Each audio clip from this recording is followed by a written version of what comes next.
guys! For today's video ay gumawa pala ako ng kakanin guys. Yan ang aking ginawa na kakanin. Masarap yan. Yan. Favorite yan ni Jubel. Favorite ng Junakis ko yan guys. Masarap. Yummy yan. Yan.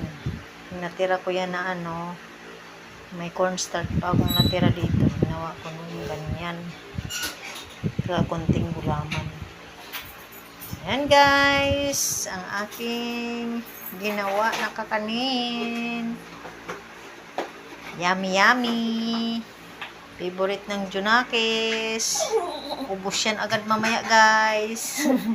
Pag nabanatan niya yan, mukha, oo. Nag-aabang na yan guys. Gusto na niyang hindi pa masyadong mamaya kunti pa yan, hindi pa malamig masyado guys. Kaya thank you for watching. Follow for more.